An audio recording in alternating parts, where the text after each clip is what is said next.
Hi, everyone. Welcome to another episode of the Biohacking Beauty Podcast, where we merge science and skincare to keep you looking younger longer.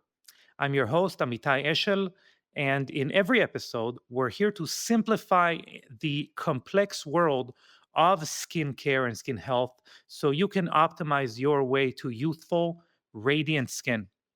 Today's episode and every episode is brought to you by Young Goose Skincare, the brand that for the scientifically curious, which obviously I'm the co-founder of.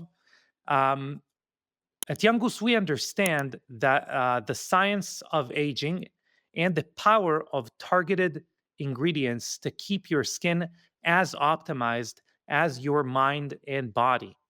Whether you're new to health optimization or a seasoned pro, Young Goose has the tools to help you achieve your skincare goals.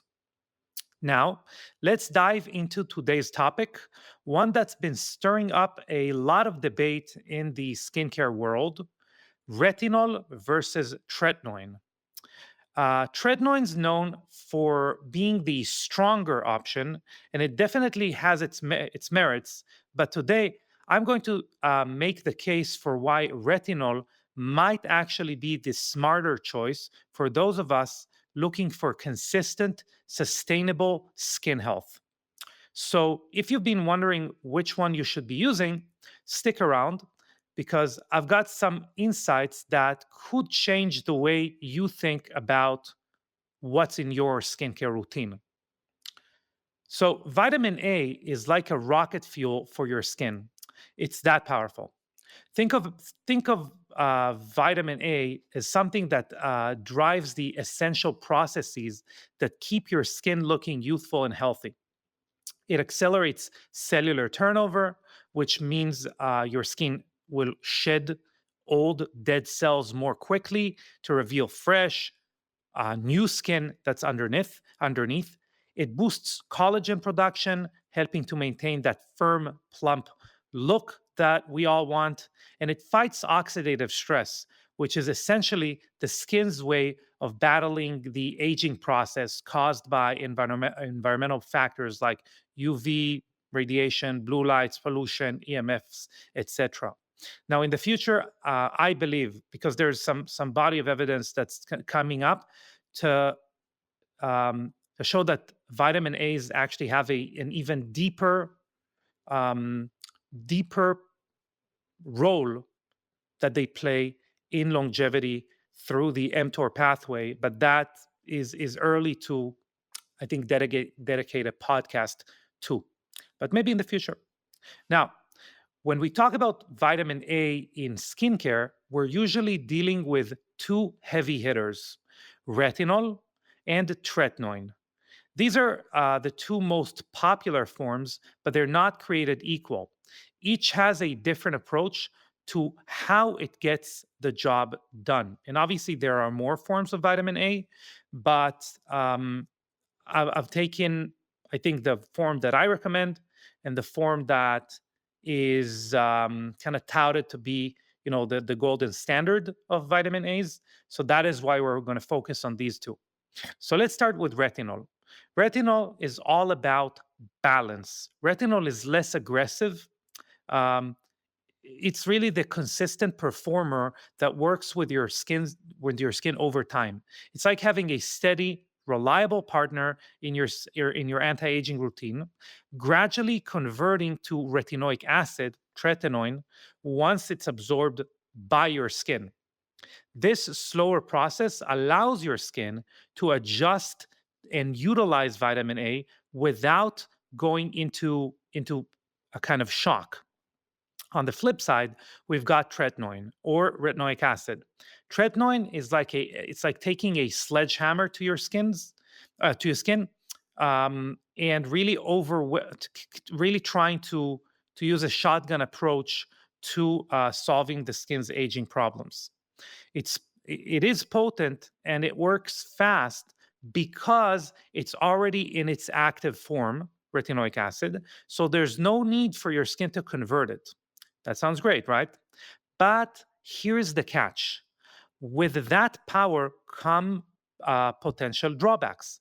It can be too much for some people's skin, causing irritation, redness, and flakiness, especially if you're not careful with how often you use it.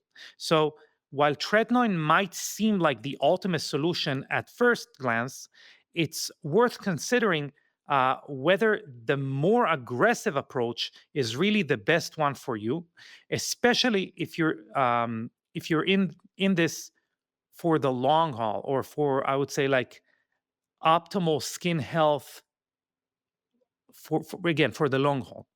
So let's talk about something that is one of the main points no one actually talks about, which is half life.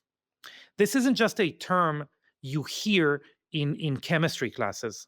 It's a concept that can really change how you think about everything you put in and on your body. So, what is half life? It's the amount of time it takes for a substance to reduce to half its initial potency. Picture this: you take a supplement or cough or caffeine or apply a cream, and over time, its effectiveness starts to decline until it's only half as strong as it was when you first used it. Understanding half life helps you know how long a product is actively working for you and when it's time to reapply or dose up again. When it comes to tretinoin, or in general retinoic acid, this stuff is potent, again, no doubt, but its half life is less than 24 hours. That means it's a short, intense bursts of activity on your skin. Maybe another way to think about it is like lighting a firecracker. It's got a big impact, but it burns out fast. Sure, it gets the job done quickly, but here's the catch. After that initial period, it's pretty much done. Your skin isn't reaping those vitamin A benefits for long. You're left waiting for your next application to start the process all over again, which, depending on your skin's tolerance, might not happen for another few days. Now, let's switch gears and talk about retinol.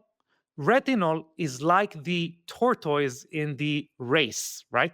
Not as flashy as tretinoin, but it's got stamina. Retinol's longer half life because it needs to be converted. So I want to make it clear. The active version still has a half life of less than 24 hours, but retinol is more slowly converted um, into that active version. So it needs to go through some process, metabolic process in your body in order to be converted to that active version. It means that it sticks around for longer, slowly and steadily releasing its benefits into your skin. Think of it as a slow drip IV or skin nourishment, feeding your skin with the good stuff over a prolonged period. This sustained release is crucial because it keeps your skin in an optimal state for longer. And here's why that's important. With retinol, your skin is consistently in that sweet spot of vitamin A activity. Rather than having peaks and valleys, you don't get that sudden jolt followed by a crash. Instead, it's more like a steady stream, allowing your skin to continuously benefit from the rejuvenating effects of vitamin A. This consistency can lead to more balanced and effective results, especially like over time, without the downtime or irritation that can come with something as potent as tretinoin. Why is that? It's because we can apply it more frequently, especially if you're using I would say, a more advanced, more optimized version of retinol product, for example, like our bioretinol that is encapsulated in biomimetic lipids. It means that the major drawback of vitamin A's, which is harming the skin barrier, or I would say, like, yeah, impairing the or this creating disbalance of the skin barrier, is greatly diminished.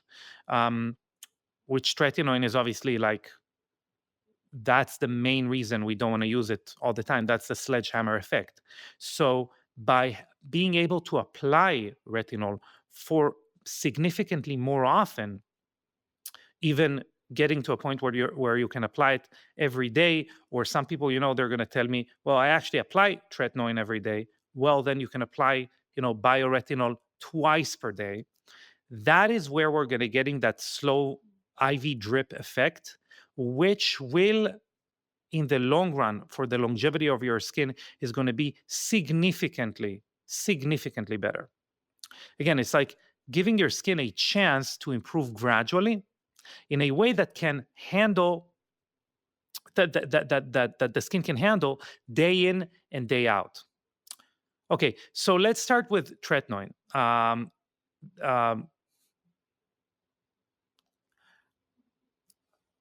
I let's start by kind of looking at what is this heavy hitter in the world of vitamin A's do. Again, this stuff is no joke. It's powerful, and because of that, it's often treated with a level of respect. Also, because you need a prescription for it.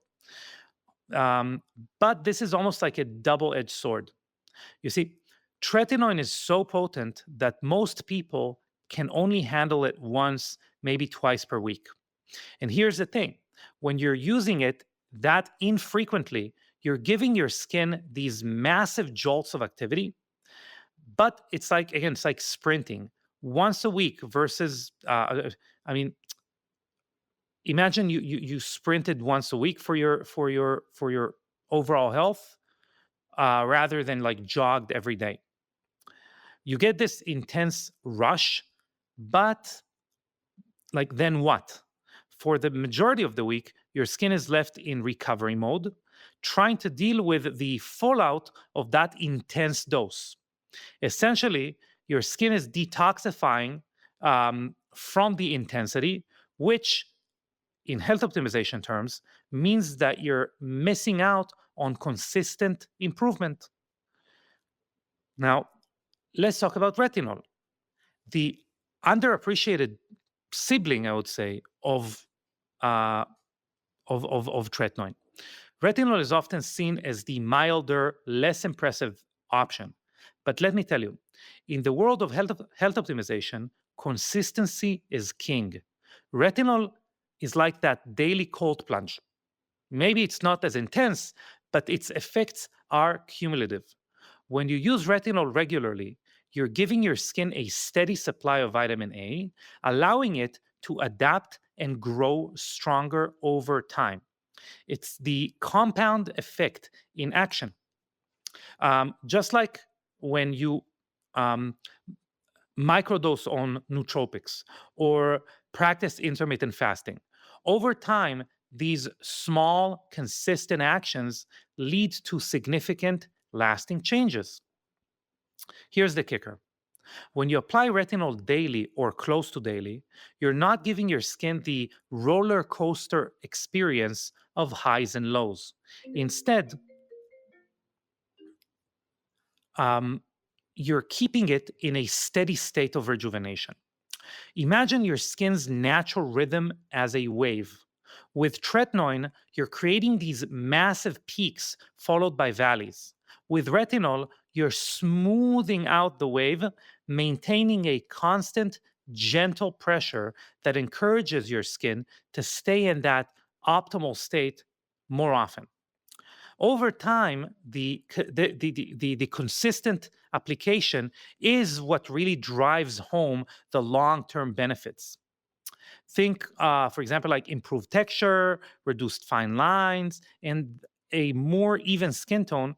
They're all without downtime or irritation, as opposed to tretinoin.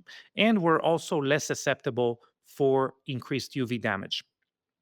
So, when we're talking about optimizing your skincare, the question isn't just what's the strongest thing I can use. It's actually, what's the most effective strategy over time? Or actually, it's what is the minimum effective dose I can use to get the maximal effects or maximal benefits. In the case of retinol versus tretinoin, retinol's ability to be used more frequently and with less irritation makes it a powerful tool for those of us who value consistency in any routine, but especially obviously in the skincare routine for that matter. It's not about smashing your skin with the strongest substance out there. It's about building resilience and strength over time. And that's where retinol shines. Retinol really, in my eyes, in skincare, is the epitome of hormesis, which means stress that yields positive results. All right, so let's talk about the long game. As people who try to optimize our health, we're all about optimizing longevity, whether it's through diet, supplements, or in this case, skincare. Here's where retinol shines. Unlike tretinoin, which is like a quick sprint, as I said, powerful but exhausting, retinol is more like a marathon runner, steadily delivering benefits without burning out your skin. When you use retinol regularly, you're maintaining those steady levels of vitamin A in your skin. It's this consistency that drives continuous rejuvenation.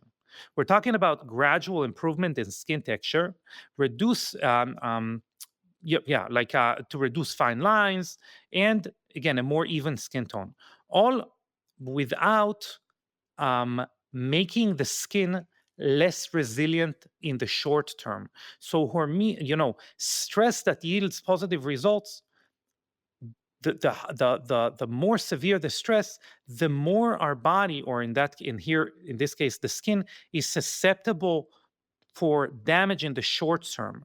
So the morning after we applied, any vitamin A, we applied it at night. When we wake up in the morning, our skin is now more sensitive to UV. Okay, by cutting those, by really mitigating those harmful side effects, and and kind of building out a routine, consistent routine, which plays on the benefits alone, we can really get a skin that becomes stronger and more resilient over time.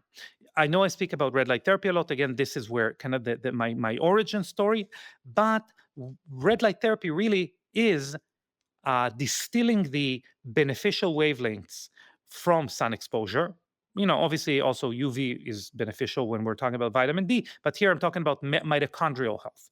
We're distilling the beneficial mitochondrial health promoting aspects of sun exposure without the negative side effects, right? This is really what biohacking or health optimization is about. This is what I'm trying to kind of maybe attack in different ways in this podcast. And I know I repeat myself a little bit, but I think it's important for me to really drive this point home. In the world of biohacking or health optimization, we know the compound effect. We really know that compound effect is everything. Small, consistent actions lead to massive results over time.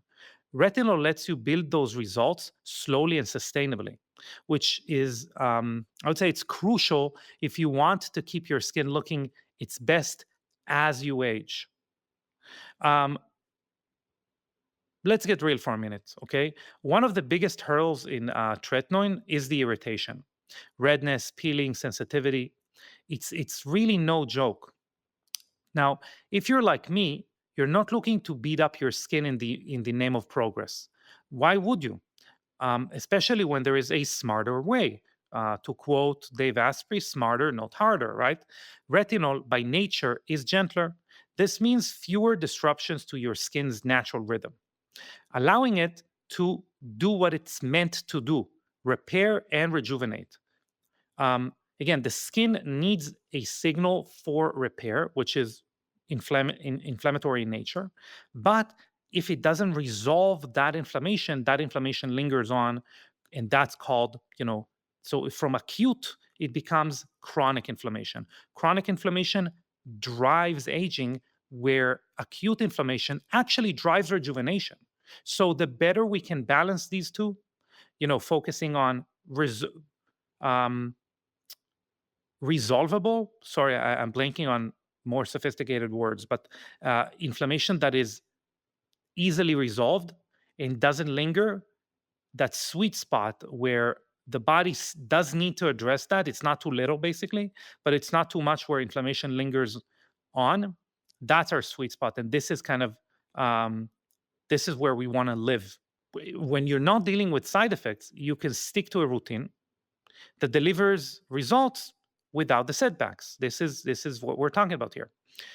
Again, remember, health optimization isn't just about intensity; it's about precision and balance.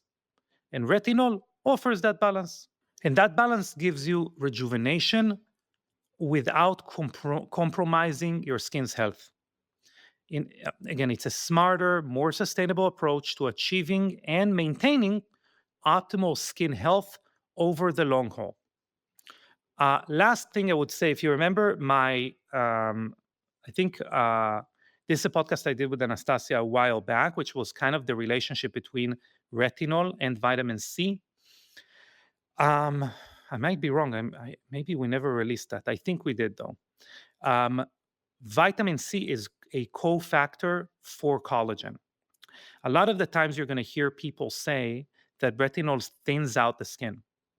And it is plausible that vitamin A's will thin out your skin.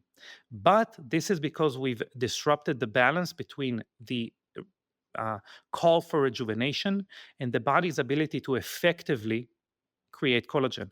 We can deal with that in a few ways. Yes, the expression of collagen genes, elastin genes, lumicans, which are genes that are kind of are the brick layers of collagen, if you would.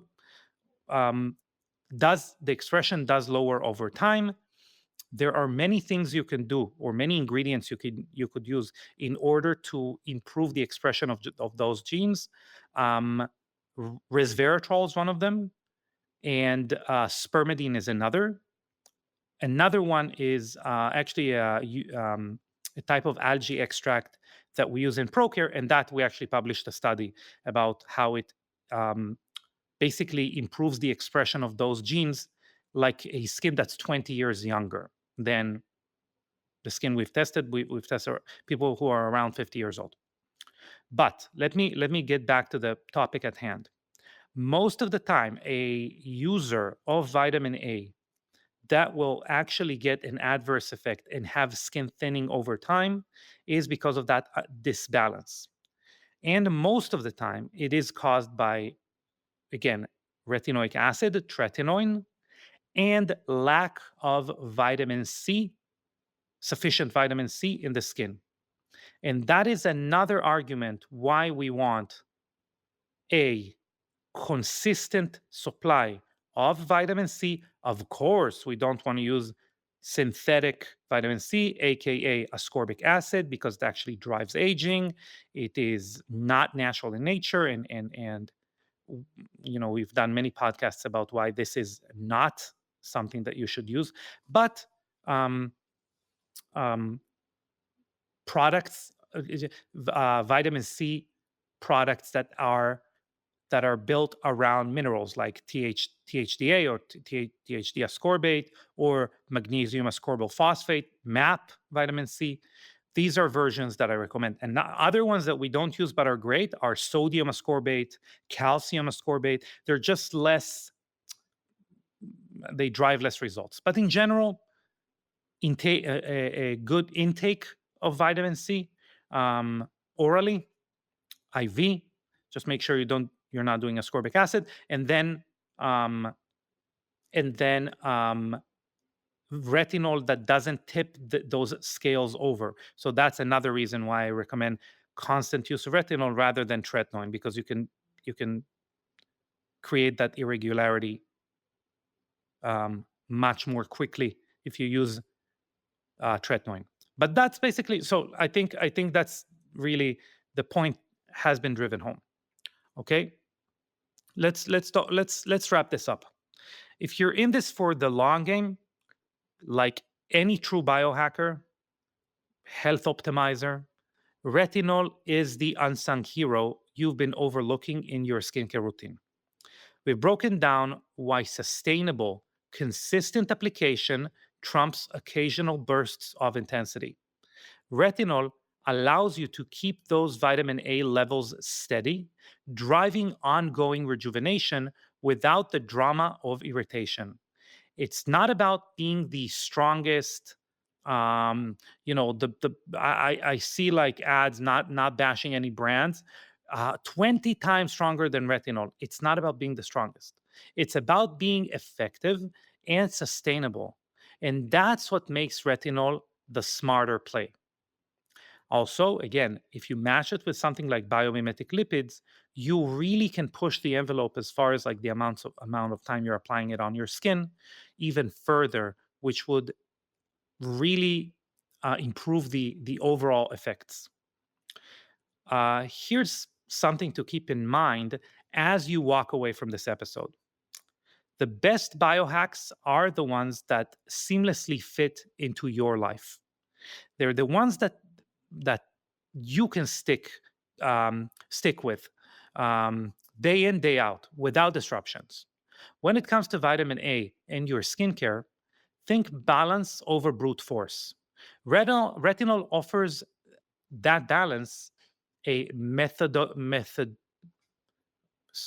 a methodical, calculated approach to aging, or to staving off skin aging, and something that you can do really consistently and effectively. It's not just about looking good now, but setting yourself up for the long term for long term success. Um, Another thing I would maybe to close kind of everything off. Here are things that some people would tell me. Again, I can use tretinoin every day. Great, do that. Okay, but it would be even better if you could use something twice a day. Um, in any case, when we use vitamin A's, we want to be extra diligent with applying um, environmental protection, aka sunblock. Obviously, we recommend BioShield SPF 40 because at the end of the day, what your skin is susceptible to is free radicals when it kind of is the day after you applying vitamin A's. So BioShield protects you against not only UV radiation, but also artificial blue light, which is extremely harmful for those who have used vitamin A's, but also pollution, also EMF, also heavy metals. So this is why I recommend BioShield, but I prefer you using the sunblock that you like rather than saying, oh, he's promoting like a Young Goose product, so I'm not going to use anything at all. So here you go about that. Another thing, when people tell me I can use retinol or tretinoin every day, or even if you use retinol and you feel like it's not strong enough in air quotes, bear in mind that you probably could use it a little bit better. And what I mean by that is this: apply retinol on clean skin. Okay. You could use a serum beforehand or an essence like amplifying essence beforehand. For example, myself, I wash my face with adaptogenic cleanser, then I apply amplifying essence, and then normally I apply youth reset, and then I'll apply bioretinol in the evening. Now, what you don't want to do, unless you're trying to mitigate sensitivity, you don't want to apply retinol after your moisturizer, or you don't want to apply retinol when there is something on your skin, kind of on your skin, because you are limiting the net absorption of that vitamin A. Another thing, allow bioretinol, any type of retinol, retin A, whatever, okay, vitamin A, to absorb completely before you apply the next product, probably a moisturizer. Okay. The reason is because you're going to water down the vitamin A if you're going to apply moisturizer too fast. That's because moisturizers normally stay higher up in the skin. So they're going to kind of hold the vitamin A there, and not the vitamin A is going to absorb less of the vitamin A is going to absorb deeply. Having said that, if you're a person that has extremely sensitive skin, could never use vitamin A, I guarantee that if you did do, for example, the sandwich method with bioretinol, which means you applied a very light layer of moisturizer, then applied bioretinol, and then applied moisturizer again, your normal amount of moisturizer, I guarantee you'll be able to use bioretinol at least once or twice a week. And then the beautiful thing about it is that retinol builds resilience in the skin. So you'll be able to use it more often. And again, hopefully aiming to use it every other night, every night for those who have very resilient skin, or men. Why men? Because more testosterone equals thicker skin. So men on average have 25% thicker skin. Again, I have a whole episode about it somewhere around like Father's Day. I did it. Um, you can use it more often. Okay. But in general, try to apply it again. I think I'm risking repeating myself too much. But let me ask you, I'm really curious, what has been your experience with bioretinol, retinol in general, tretinoin? Have you noticed a difference in your skin? Or maybe you've faced challenges with irritation? Whatever your journey, am really interested to hear about it. So please drop your thoughts in a review on Apple Podcasts. And in return, I'll dive into some of your questions or share your stories in an upcoming episode. This show isn't just about what I think, it's about creating a community of biohackers, health optimizers who learn from each other. Actually, this episode is a episode that was born because so many people were asking about it. Like literally, I'm not exaggerating when I say thousands. If you're enjoying what you hear, don't forget to hit that subscribe button. So not only, yes, so you never miss an episode. It- but really, if you enjoy this podcast, if you want this podcast to succeed, if you want to hear from very interesting guests, they are looking at how many downloads we have, how many subscriptions we have, blah, blah, blah, all of these things. So obviously, I would make this podcast even if we have like one person listening. But if you want like bigger guests coming on, if you want more interesting people coming on, the more subscription, the more listens we have, the easier it is to bring those people on. So, how can you do that? You can subscribe. And while you're at it, please leave a review. Your feedback really helps to grow and reach more people. Um, so, and these people might enjoy it as much as you do, or hopefully, maybe more. I don't know. Maybe you don't enjoy it. But yeah, we want to reach everyone who's passionate about optimizing different aspects of their life, obviously, including their skin. And please remember, your skin is just as important as your mind and as your body in the quest for a better life. And obviously, everything corresponds with each other. So stay optimized, stay on the quest for your youthful state. And I'll catch you here next time on the next episode. Thank you very much, and bye everyone.